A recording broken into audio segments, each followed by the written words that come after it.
On this episode, I'm on the hunt with my buddy Seth Walk and his donkeys for elk in the Rocky Mountains.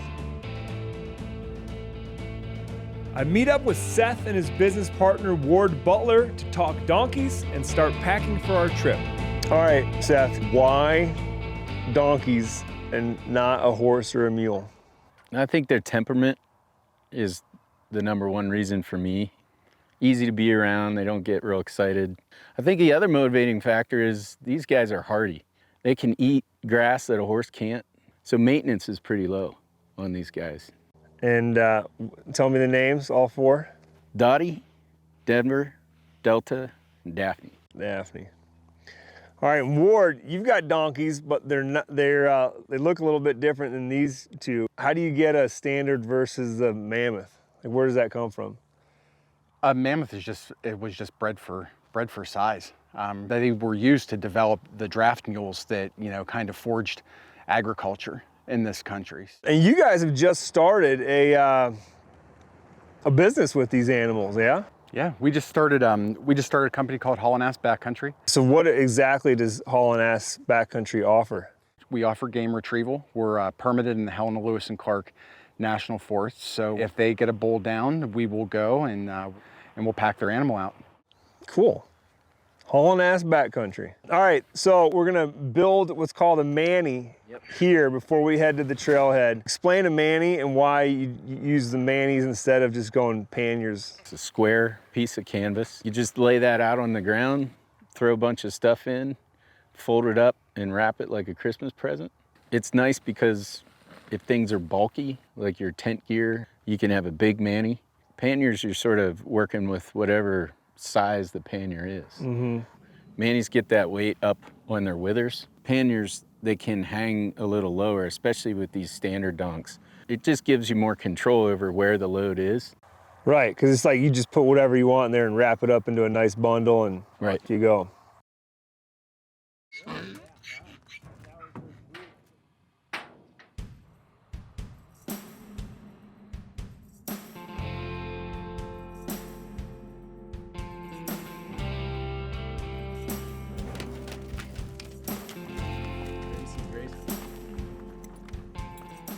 The plan here is to have some cold beers to celebrate with once we pack 2 bulls out of the woods. Seth could normally pack gear for the 2 of us onto his 4 donkeys, but because of the extra gear for 2 camera guys, we're also utilizing Ward's 2 mammoth donkeys, Willie and Waylon.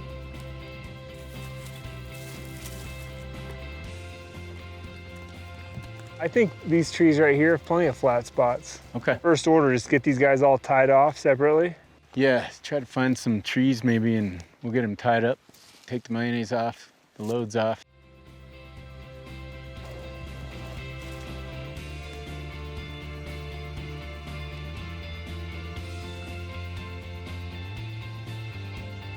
We've arrived a day early for 2 reasons: to find some elk and to put finishing touches on our camp.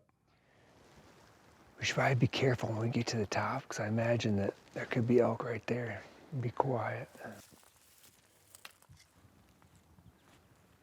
Seth, tell me, just so everybody else knows, because you're too humble to brag on yourself, but I'd never even heard of any, like a personal challenge like this. First, tell me what the challenge, what the goal was, or what the challenge that you set. Well, it turned into trying to shoot a bull consecutive every year with a general tag. With your bow? With a bow, public ground. What it turned into was moving country. Shooting a bull every year is hard enough, but yeah. Making yourself hunt new country, it definitely adds a layer of challenge. Right. And so your goal was 10 years and you did it. Last year, yeah. And I told my son, I said, I'm not shooting another bull until you do. And then the little stinker shot a 6-point, second day of rifle season. So I got back on track for year 11. Well, I mean, I think we should stay up here and watch them until they bed down. I thought one was about to bed, but yeah, watch them until they bed down. Then we can go fix up camp.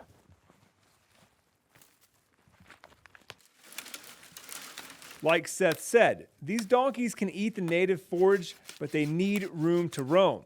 So we build a small pasture for them.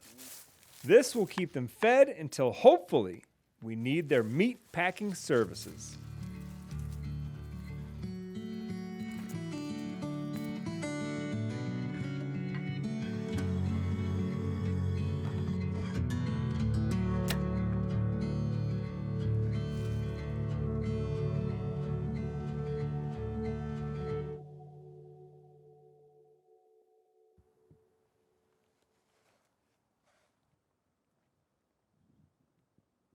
All right, we're about an hour into the first morning, and we're climbing this ridge. We've climbed probably 1,000 feet. So, well, our plan was to look to the left here and catch the bulls that we found yesterday. We don't know exactly which bulls are where, but we've got 2 different groups of bulls that are in the. I think we saw 5 for sure on the left, and I think we have 5 here. Not a single cow yet. Good problem to have. I've been making a few cow calls here and there at these bulls. They don't seem too interested, but there's 2 young, very young bulls, like a 4-point and a 5-point. And they've definitely spent the most time looking this direction. Depending on what's going on and how the sun hits them where they are, they might get up at 11 and slide right over. The 5-point, not the 4, but the 5-point came out, was feeding around those rocks, and then I lost him. I think he went down too. So I think the 4 and the 5 are below the rocks. I think the only thing we shouldn't do is try to 2 of us go in after 2 bulls at the same time. Just doesn't make sense. It's super loud. It's crunchy. It's quiet. There's no wind noise to cover you. I mean, even this right now, I don't have I'm always positive, but I'm not super optimistic about just slipping in on that dry ass hillside on them. But maybe I'll get lucky and they'll come to me. All right, well, this is exciting. I'm gonna go stalk an elk. Go right at him.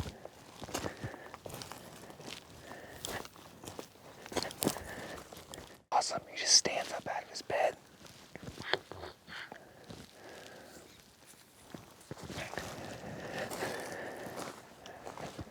I can't see the 2 bulls right now, but they were feeding down the top of this open ridge behind me. So I'm gonna back off of this ridge, get behind it, and then slide down 100 yards, peek overlook.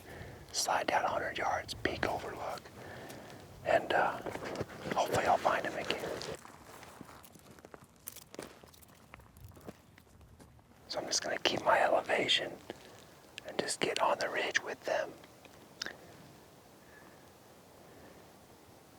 As long as there's sun on these hills, I think the dominant wind direction is going to be uphill.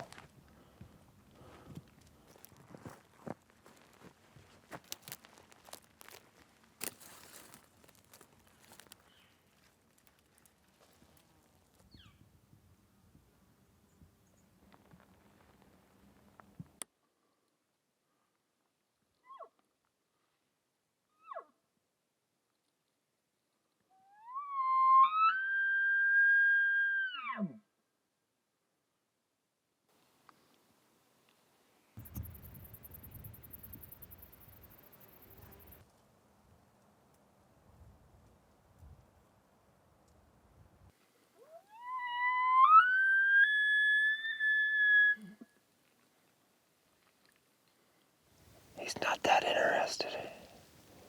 He's going up the hill. Yeah, he's bugling, but feeding.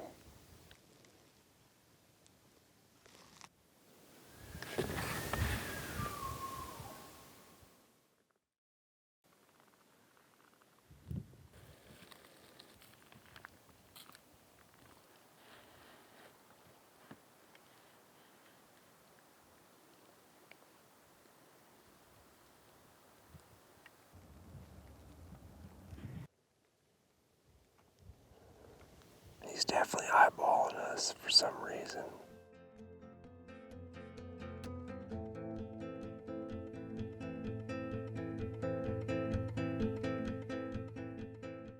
This time of the morning, they'd probably be up and walking. I don't know. Remember, I feel like 2 mornings ago, remember they just like showed up. Yeah. I don't think they came over. I mean, maybe they snuck over the top on us, but sure seemed like all of a sudden they just walked out from behind a tree. I'm definitely getting antsy enough where I'm ready to walk. Man, you can't stalk elk you don't see. There's been too many times when I've smelled strong elk and been like, oh, I'm smelling a bed. And then you go 50 yards and boom.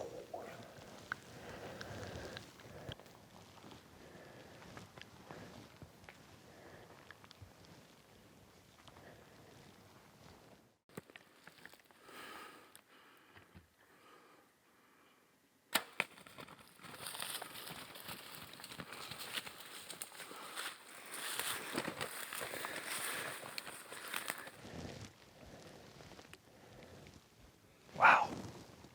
That thing wasn't gonna survive that, was it? Bonus for dinner tonight.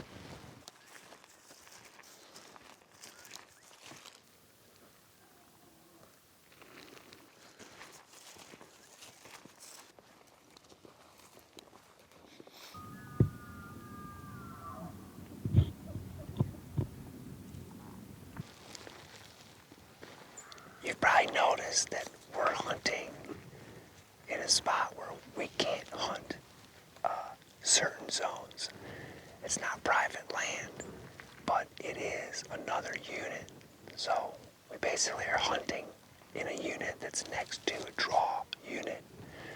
So we didn't apply, we didn't draw, we don't have tags for that unit. So we're hunting the boundary, and there's been a couple instances already where the elk are in the hard to draw unit.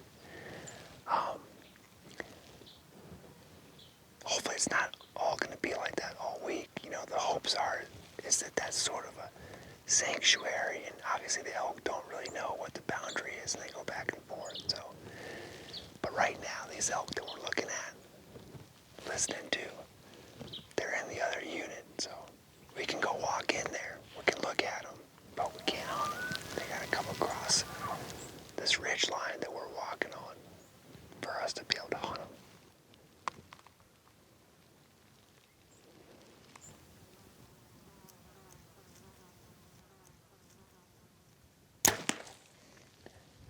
Something like that.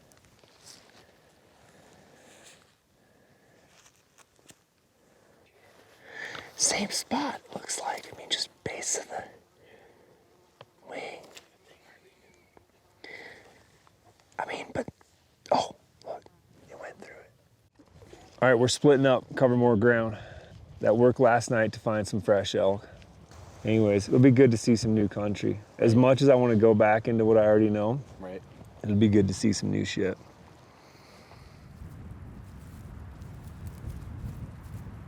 All right, so I came up on this big south-facing hillside, I should say mountainside, and I've just been working across it, looking down into these little draws, just trying to find a pocket of elk, because somewhere in the zone is where we saw, opening morning, we saw a bull with, I don't know, maybe 10 cows or something. We could hear him bugling. And I just picked up a cow. I don't know, she's probably still 600-700 yards away in the next deep cut. And so what I'm gonna do now is I'm gonna drop down to this little point below me and hopefully get a vantage up the drainage and just assess what's there. How many elk I got, if there's a bull, and then hopefully get a lay of the terrain. All right, watching 4 cows over there, just kind of being patient, watching them, seeing what they're doing. They're kind of moving pretty good. And so I need him to kind of hole up somewhere before I can make a move. And as I was watching one of them, all of a sudden I saw a bull enter my frame of view. Nice big 5-point, big 5-point. Cross my fingers, they're gonna work down into some of this terrain that's a little more broken, more trees, more cover. And from where I'm at, I've got cover. I could Fred Flintstone my way all the way to him. Well, I thought I could Fred Flintstone right in here, but I'm kind of out of cover right now, and I can see 2 of the elk. they've bedded down. I don't know, they're probably 600 yards away. My plan was to try to go up this bottom you can see behind me and get above them and then come across the hill. But that's when the wind was blowing 20 miles an hour and I had great cover. They would hear me coming now from way too far away.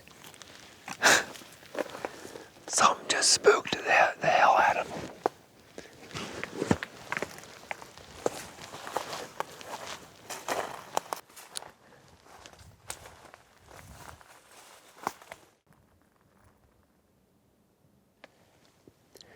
Well, that's a bummer.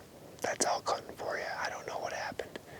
My wind was definitely getting pulled up the hill, but I thought it was angling away from them, at least parallel. It never really felt like it was going towards them. Anyways, either something else buggered them up there. Could be other hunters. Could be, I don't know, a wolf. But, so, that's that.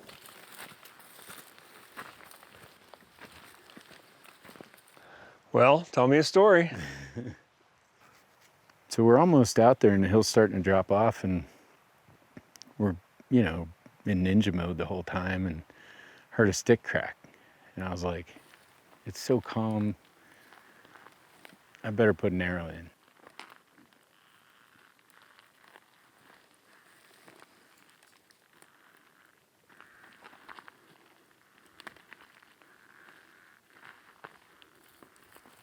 Come up to a tree, I don't know, it was probably 3 times this size. And I stopped. And I just looked over to the left and saw the antlers coming.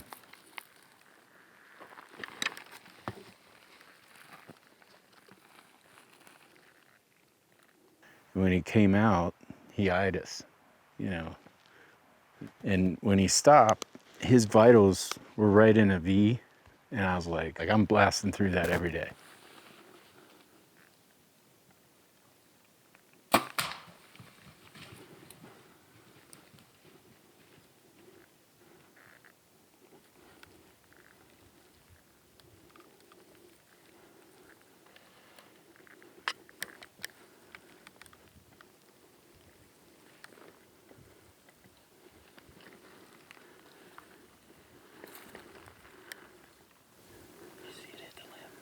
I didn't notice, but it hit the limb right before it. I'm not sure if it hit it. Just went super slow. I saw antlers coming up over the hill. Bull's head went behind a tree and I pulled back and I put the pin right where I wanted to be and shot. And it hit a limb. And I'm not sure if it deflected and hit him or not. I have lighted knocks, but it was into the sun. I can't tell. So we're gonna give him some time. Just check. It's only like 20 yards, maybe 23 yards. It's like right there's where it hit. I mean, unless it deflected and hit another tree.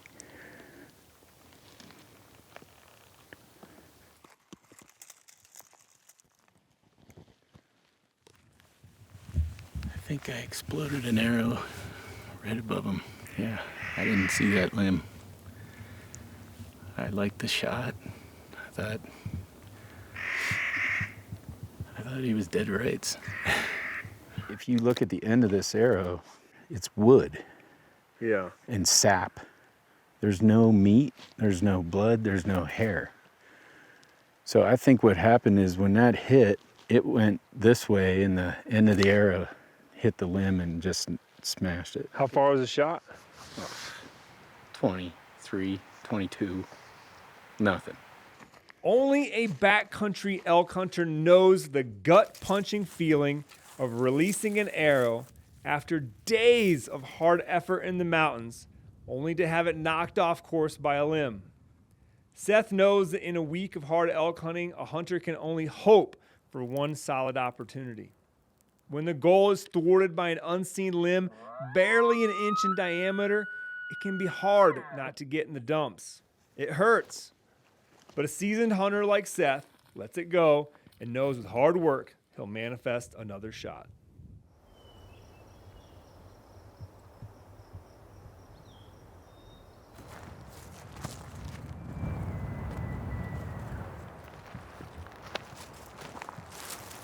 All right, 6:17, so I got like just shy of 2 hours.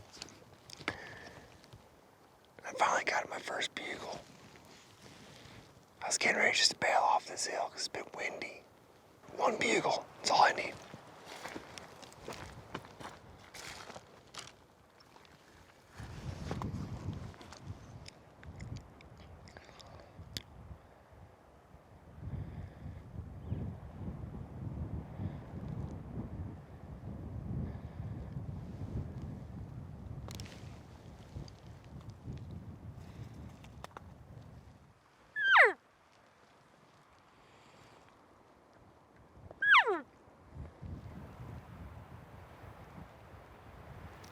I don't know if that was the same bull that I heard bugle earlier, but in this wind, it can be so hard.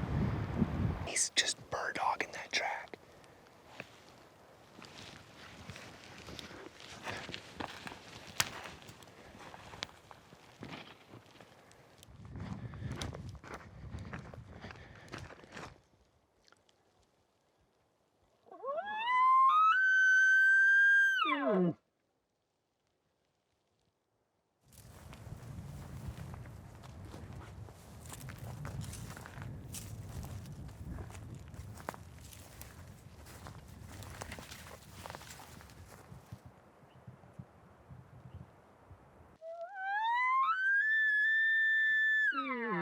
I wait for the bull to crest the ridge and then I follow. By the time it takes me to cross the opening, he's gone and won't answer my bugles. I continue working the mountainside until dark to no avail. All right, it's day 5, and we've decided to pull camp and go to plan B. Our buddy Ward that you met earlier, he's been about 20 miles from here doing some hunting and having some pretty good action. And he says no one else is there. And he's got bugling bulls. Here, we've seen a couple other guys and the bulls have not been bugling and the elk that have been around seemingly have disappeared. So if we had a bunch of days left, we might stay, but we don't. We have 2.5 days left. So we're taking a half day to move. I'm hoping to get an evening hunt in tonight. We'll see what happens.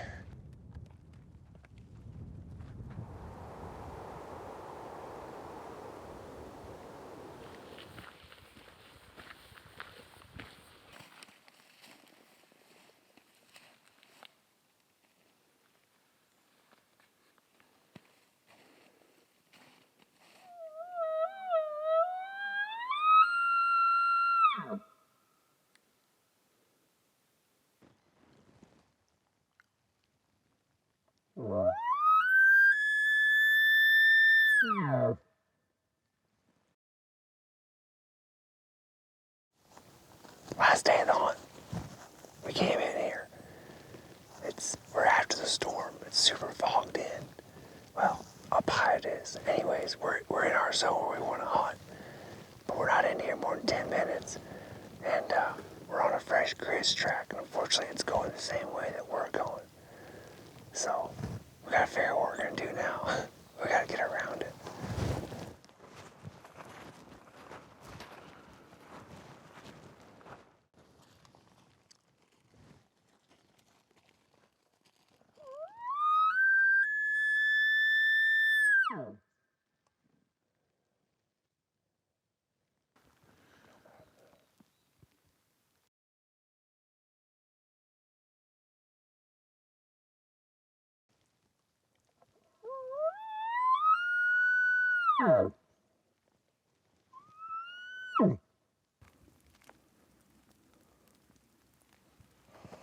Could be a bull track. Going down too. That's good. We just got some bull tracks that are probably, well, they're definitely since probably last night at like 7 or 8. That's kind of when it quit. Hard to say because it's been melting pretty good this morning. Anyways, they're going the direction we want to go, into the wind. We're going to follow them, track them down, and Seth's going to arrow one.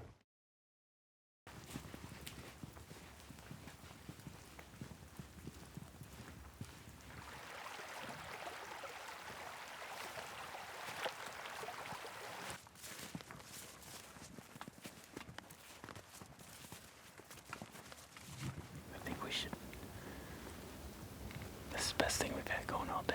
Oh yeah, no, this ridge is, the elk can't be too far unless they've been bumped. But I mean, they've been partying on this ridge, like you said.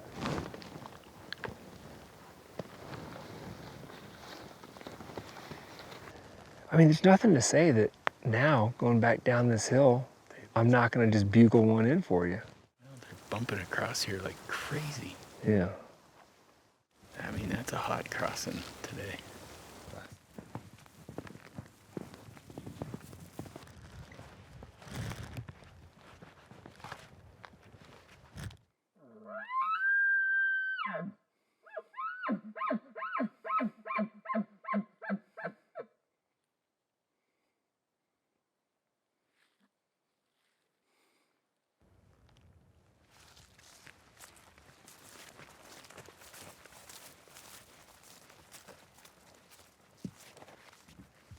Putting away the magic bugle tube, Seth.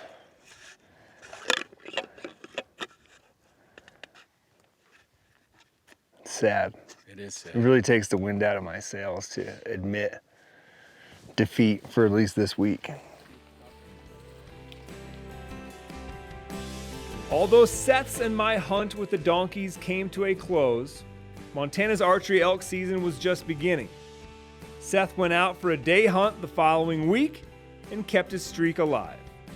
That's 11 bulls in 11 years with a bow, never hunting the same spot more than 3 years. Impressive.